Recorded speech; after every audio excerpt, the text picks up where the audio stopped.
Shall we get started? He's my defense We against ready? the dark side. No, I totally agree with you. No, I'm on the same page. Good evening. I think we're ready to go. Bruce is not joining us. Bruce Huvard is not joining us tonight. So I think we can move ahead. Yes. So I'll call the meeting to order, January 4th, 2024. Happy New Year to all. Let's do the pledge.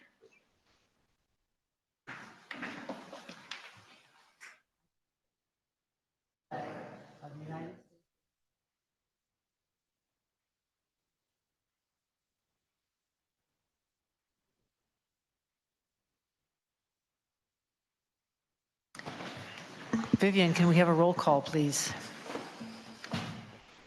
Commissioner Blaylock, Here. Commissioner Gratitor, The Gratitor here. Commissioner Levin, Here. Commissioner Marshall, Here. Commissioner Romanelli, Here. Commissioner Rothbard, Here. Chairperson Braykoff. Here. All right, next item of business is approval of the minutes of December 13th, 2023. I will entertain a motion to approve. So moved. Second. All right, is there any discussion? Any changes from anybody? Okay, then I guess we should vote on approval of the minutes. All in favor, please say aye. Aye. Any opposed? All right, the minutes are passed. Thank you. Are there any visitors wishing to address the Plan Commission? Michael Clayton, our trustee. Please get to the microphone, yes. Anyone that you're comfortable with.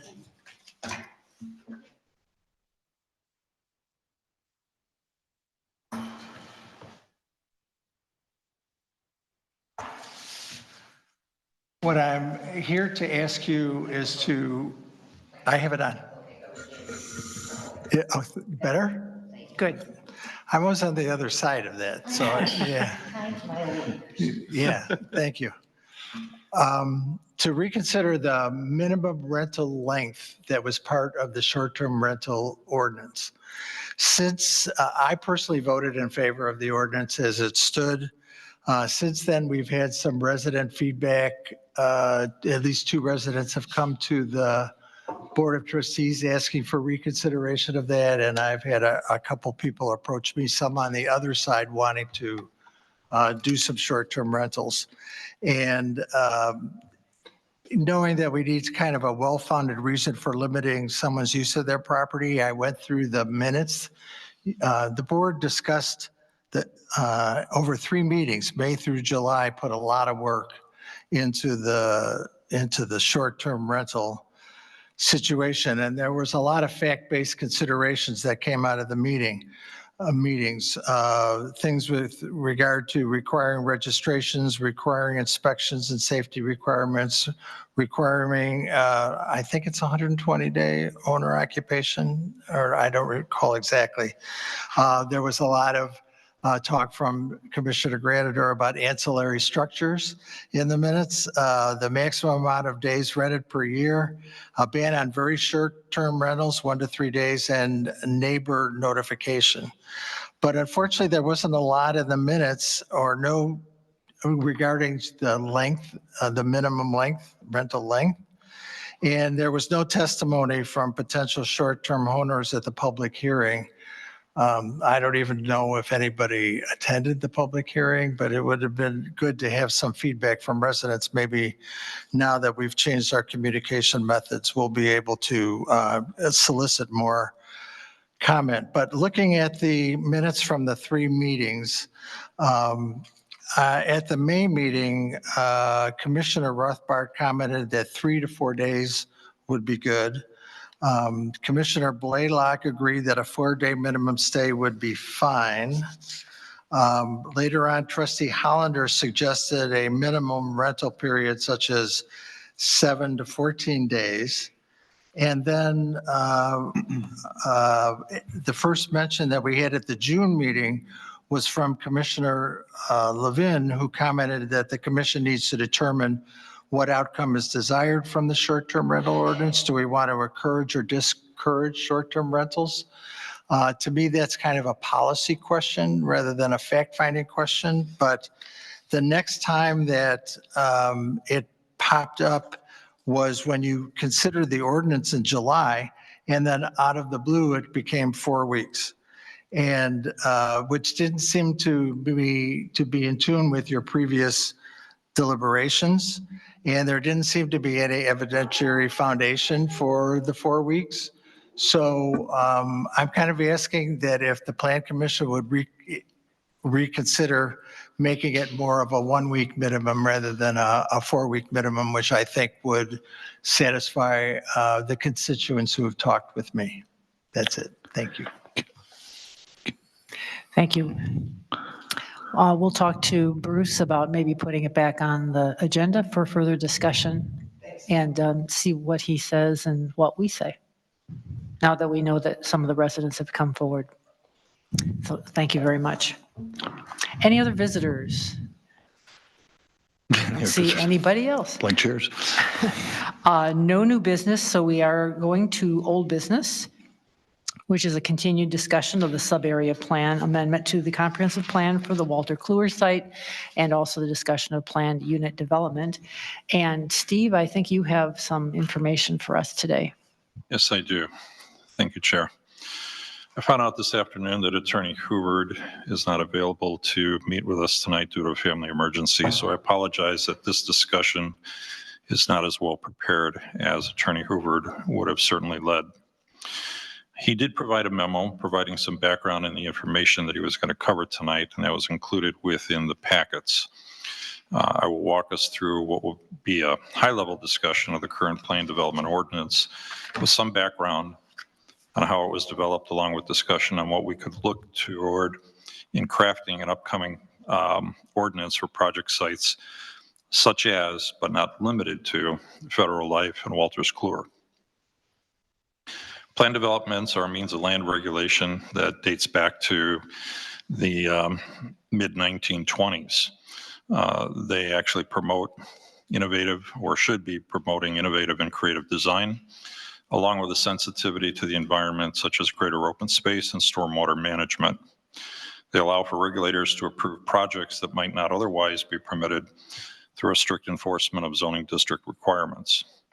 They can sometimes be looked at as a give and take on requirements, such as allowing a higher density in trade for greater open space, better construction materials, or more creative design, which all benefit the community. The current ordinance, as you see it in the packet, which is section 91112 of the Village Code, was crafted around 1991 to 92 with the Thorngate development specifically in mind, which was actually developed around 1993 to 94. The ordinance as it sits was prepared by Bob Teska, who is the founder of Teska Associates, who is currently working with us to guide us through discussion of the planned developments, as well as the duties of the Plan Commission and eventually the Zoning Board of Appeals as well. So the underlying zoning for the Thorngate subdivision is R1, which allows for planned unit developments in accordance with that section 91112. Again, a copy is included in tonight's packet. I'm certain that everybody found it to be a very dry read if you tried to venture through it, and very difficult to remember paragraph 1 after you get through paragraph 168,000. So the ordinance requires a minimum project area of 125 acres. Thorngate was approximately, or is approximately 150 acres, or a density of about 1 dwelling unit per acre. In comparison, the Lexington project site is about 10 acres, with much of that property devoted to stormwater management, which drove up the developer's desired density in order to compensate for that loss. Lexington's request, as part of their presentation, was to modify the ordinance and bring it down to a minimum of 8 acres. It was perceived that that size was reasonable because it still protected single-family homes, because it would be hard to find 3 or 4 residential lots next to each other to be able to combine to get 8 acres to be governed by that ordinance. However, we feel that we need an ordinance that can be applied to smaller developments as well as larger ones in the same package. The area of the Federal Life property was rezoned to 1R to allow multiple family dwellings, as the parcel was adjacent to Meadow Lake subdivision, which has a high density due to the small lots within that subdivision.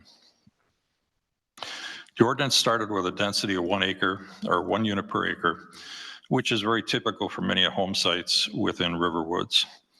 However, there were bonuses that could have essentially doubled that density. The Thorngate development was afforded a 25% increase in density for stormwater capacity, which was designed in excess of minimum requirements, and a 50% increase based on excellence in site planning.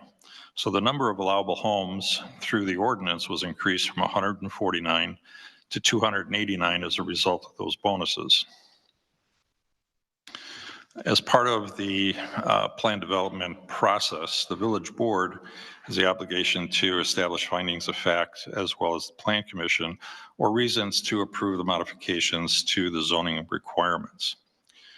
We, however, would like to create a more modern ordinance which does not center around just density. Those of us that were able to take the tours that TSCA had arranged saw projects which were generally the same size, roughly 3 to 4 acres. However, most of us walked away seeing a very great differential in how we felt about that density or the perception thereof, the resulting open space, and the creativity in building design, which all made some of the projects so much more easier to look at, to feel like you wanted to become a part of, versus some of the others which looked like just army barracks and alleyways. So for homework, what I'm asking is that everyone reviews the characteristics of development that TSCA whiteboarded for us at the last meeting with the Plan Commission. Those characteristics are included within Attorney Hoover's memo that's included in tonight's packet. I'd like you all to think of those elements or characteristics of the sites and building design, and bring your thoughts to the next meeting to further discuss with the TSCA team, which will be present at the next meeting. By carefully selecting certain traits that we would like to see incorporated into a new ordinance, we'd have better control over project design and help ensure that projects blend with the inherent character of Riverwoods. These characteristics ultimately should be more of a requirement for design rather than an option to increase density. That's all I have tonight on that. Any questions? Thank you. Are there any questions for Steve? Okay, so we have our homework for next time. So please look through that list and pick out, how many would you like, Steve? Want us to do any particular number, fewer than 10, 5? How many characteristics do you think we should? My suggestion would be, I would look at no more than 5 characteristics that you think should be put in, and maybe your top 5 that should not. Okay. Because some of us will have things on the opposite lists, and we can look at those together. But I think if we get more than that, it's just going to be a long, drawn-out meeting. Yes. I would just like to make one comment. Carrie and I both live in Thorngate, which is what this ordinance was all about back in 1991. And I don't know if any of the other commissioners have driven through Thorngate, but you might find it interesting to see how that community is established, how the roads are, how the housing looks based on this ordinance that was written for it. I know it is kind of boring, but honestly, I was captivated by the ordinance as I read it through, because this is where I live. Right. And so I did have a lot of notes on it, just an idea. The only comment that I would add to that is, and I agree with you, because there are a lot of characteristics of Thorngate that we saw in some of the projects, and I highlight the word some of the projects that we saw on tour. But part of the concern is we don't have, other than the Walters Kluwer site, we don't have project sites that are at 125 acres. So that's why we need to look at something which can be scaled down, yet still have control over the smaller projects as well as the larger ones.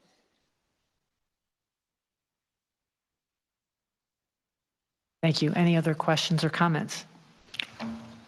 All right, so be prepared for next time to discuss the top pros and cons from that list that we worked on with Tesca. All right, next we have a staff report. Steve? Yes, thank you. What I discussed with Chair Brightcoff is that for future meetings, staff would prepare a report to give a summary of things that you have been following, that you've actually seen in front of you, and give a following through, give an update, status update on those projects through approval or denial through the village board if the projects ever got that far, and also give you a heads up of projects which are forthcoming and potentially getting in front of you, but not necessarily scheduled, just so you have an idea what's happening within the village. And hopefully that will allow you to ask staff questions way ahead of time before it just shows up in the packet. So I have a couple of items here to go through tonight. First being Brunch Factory. At the October 5th meeting, the Plan Commission recommended approval of a video gaming special use at the Brunch Factory with two conditions. The first was that the video gaming area would be substantially screened to protect minors from that area and to keep that area segregated from the rest of the restaurant. We've essentially accomplished that with drawings that have gone back and forth. There needs to be a small dimensional tweak, but other than that, we're satisfied that the developer is going to meet that requirement.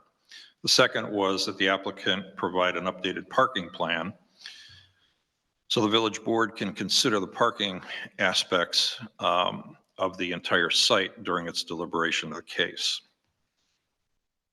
The village met with property owners and managers 2 months ago in 4 days and discussed the need for that traffic plan. We reminded them that why we need that and that we were still waiting on it. To date, we have seen no traffic plan submitted.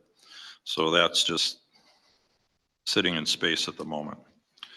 Similarly, the second issue is Camp Bow Wow. On November 7th of 2023, Pamela Develou requested a direction from the village board regarding a request for special use permit for a doggy daycare, training, and boarding facility to be developed at the Shops of Riverwoods. The consensus of the board at that time was that the request be heard by the Plan Commission. You obviously have not seen that yet, and the reason you haven't seen it yet is we informed them as part of the special use packet, special use permit application packet, we needed to see the traffic study for the shopping centers. Again, we have not seen one yet. So it's been 2 months for that. Third on the list is Baby Vegas. As you know, that this tenant space at the Shops of Riverwoods would be the first facility centered strictly around gaming. And that special use permit had been approved. The building permit was issued for the interior build out in July of this year.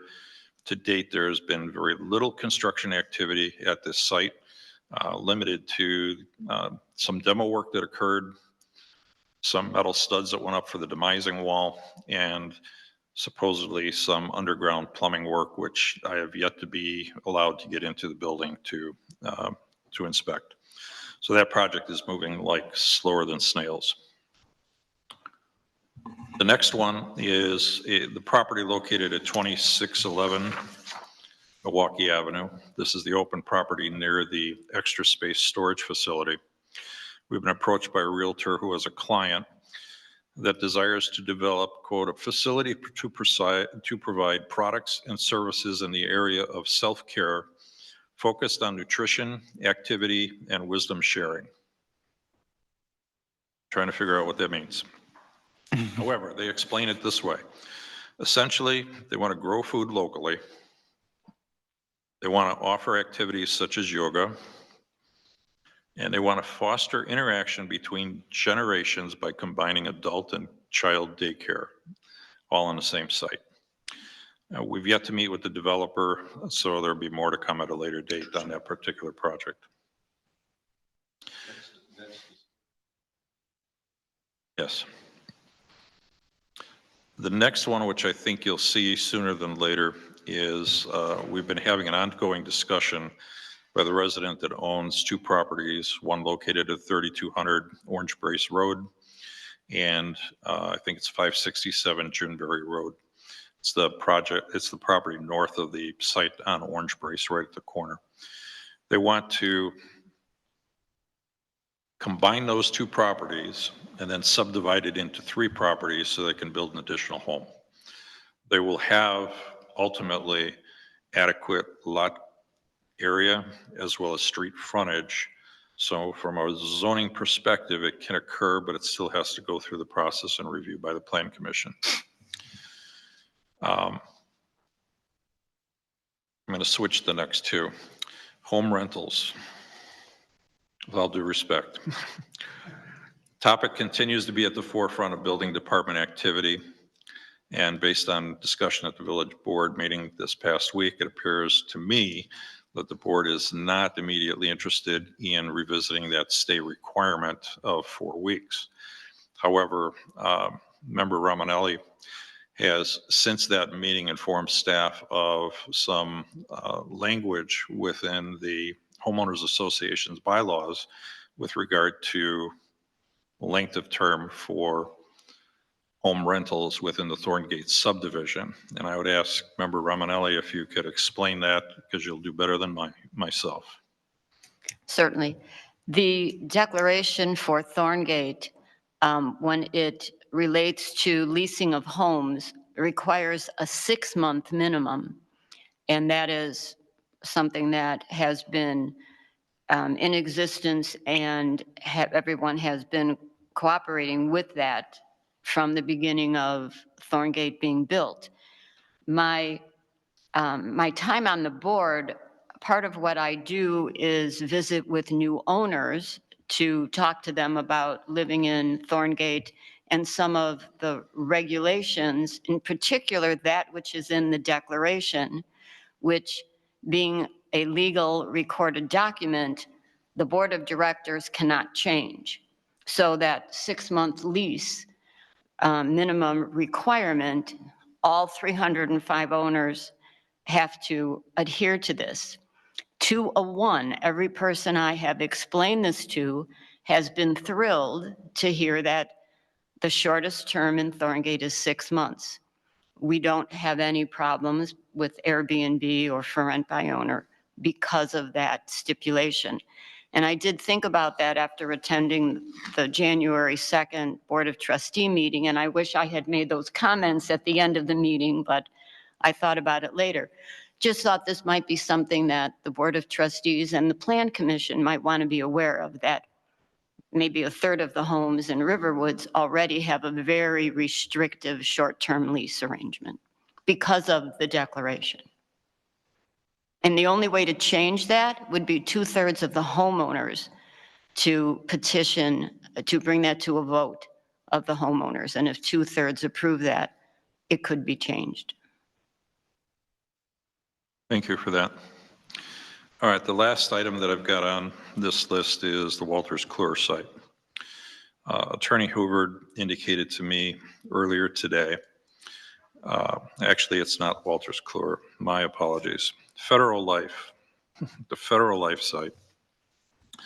Attorney Hoover has indicated to me that earlier today he was notified that Lexington is no longer under contract with Federal Life to proceed with any development on that property. So it's all back to square one. And that's report. Are there any questions? Are there any questions for Steve? I have a few questions, actually.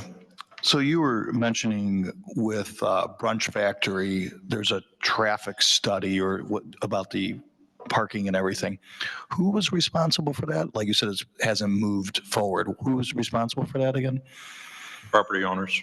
Property owners. So Yes. the people at Brunch Factory would be responsible to, Actually, no. The Brunch Factory is a tenant, and we're looking to the property owners to property prepare owners. that study. okay. So Okay. we're looking at not Brunch, not Avalon, but the Flanagans themselves or Avalon, we don't care really which, but they're the ones that need to engage. We had actually talked with them at our meeting, and Mayor Ford was there. And we had mentioned to them, you know, that we could have our engineers take a look at it. And they said, oh, no, we have our architect, we have our engineer. So they're the ones that are saying they're going to do it. And we're just waiting for that to show up. Okay. And then another question I have is, when you have Brunch Factory and it's called Baby Vegas, is that the name of the place that you were talking about? Yes. You know, I'm personally myself, I go to Brunch Factory a lot. I'm always there every week. I have a networking thing that I meet, and I know the owners very well, obviously.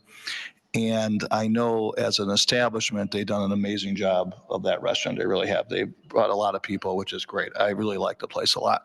And I feel, and this is just my personal opinion, that they seem to be waiting on this Baby Vegas to be able to have what they want to do, but everything has been slowed down. And they always ask me what's going on. Obviously, I'm not favoring anything, but I do have a question on this Baby Vegas versus Brunch Factory. Are we still, we're still considering Baby Vegas as that game site? Is that correct? Or? We have no inclination to say no. Okay. We have potential issues with licensing, but Yeah. the village, they are under contract, or they have a building permit to build out the space. Right. They technically are meeting the bare minimum requirements of that permit, which requires construction activity to get an inspection at a minimum of 180 days in between inspections. The permit's also only good for a year. So Okay. they've got till next July to actually really? finish that, Okay. at which point in time that we may or may not extend that permit. I So the see. village is not looking to put one of those projects over the other. Both of them, Baby Vegas is not subject, it has not been subject to the parking issue, but Brunch Factory and Camp Bow Wow are, because combined with the Anytime Fitness facility that's there, we do have, and we've heard concerns about Anytime Fitness that there's not going to be enough parking. So the concern is at given times of the day, is there going to be adequate parking for all of these facilities to function the way they want, which we want them to succeed because Right. there's a benefit to the community, Of course. to Riverwoods, and to themselves to succeed in business, but they may be hampered for the fact that there may or may not be enough parking there. So we're trying to confirm that before they go too far. And isn't Deerfield expanding as well? The road we're going to, sorry? isn't it supposed to be Deerfield Road is supposed to expand as well? Deerfield Road is unfortunately part of the problem. I figured. There's a problem with parking even before the expansion. There are a number of spots which are going to be lost due to the expansion, and that's all part of what we're trying to get the property owners to decide how are they going to service. Now, maybe that means, without getting too far into discussion on it, but maybe that means reconfiguring the parking lot layout. Maybe it means that we combine parking lot for the bank versus Colonial Courts versus the shops. We don't know. That's up for them to determine what's best, because otherwise we're basically forcing them to do improvements, and we don't want to do that. They need to come to us Right. and say, here's what we're recommending, and then be able to approve it and say, yes, this meets the zoning code. Yeah, you definitely have a problem with that parking now. I mean, there's not enough parking in that lot. I'm sorry? I said, you have a problem I'm now having a with hard that. time with the echo. I'm sorry. You have a problem now with that parking lot. There's not enough room for cars to park. Let alone lose any for the expansion, correct? Yeah. So it may be a year before that it really comes to Concern. for the problem to really, hit the high mark. But we're looking for a solution before it gets to that point. Got it. Thank you. Appreciate that.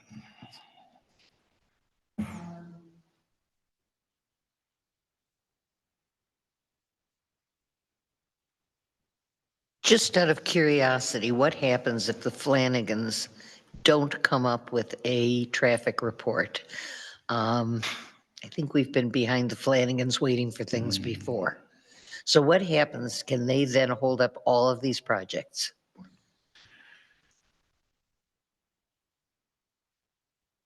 We haven't laid out that path yet, but what I can tell you is without a traffic report to tell us that the deficiencies in the parking are not an issue, we have technical violations of the zoning ordinance that have to be overcome somehow, whether that's needing to come in front of the zoning board of appeals, which is the entity that would review that, and that's how it would have to go.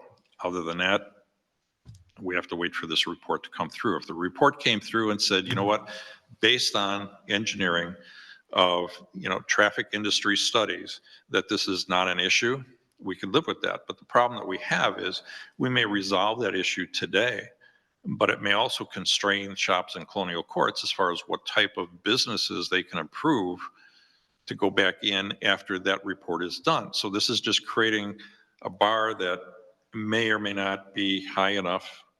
It may be low enough to allow people to come in. It may be too high for others to come in, because if you have more restaurateurs that want to come in, not only do we have to amend the special use permit, but if that were to occur, how do we do that when there's insufficient parking? And that has to be considered as part of it. So this is a snowball effect here. Sounds like we're talking about dominoes. Yes. Mayor? I just had one point of clarification. What's going on with Baby Vegas in terms of the gaming license and so forth has nothing now to do with Brunch Factory. There was, at first, the board wanted to wait a year before embarking upon another license, but it's been 2 years since Baby Vegas has gotten that license, and they may not get an extension. So Brunch Factory is solely, as Director Witt has said, based on the lack of a parking plan. Thank you. Thank you. Are there any other questions on the staff report? I think it's a great addition, and I'm glad we're going to do that every Yep. session. I have no comments, so I think we're ready for a motion to adjourn. Wow. So Anybody, do I hear a second? Second. All in favor? Aye. Any opposed? Have a good evening, everyone. all right. Nobody is ever Thank you. opposed. I have never heard anybody say opposed. I'd like to stay longer. Oh, I was saying that's 25 spaces they're losing. 25 from the construction. That's what they will lose. 25 parking places is a hell of a lot. No, when they do the widening of Deerfield Road, it's 25 spaces. I know, I've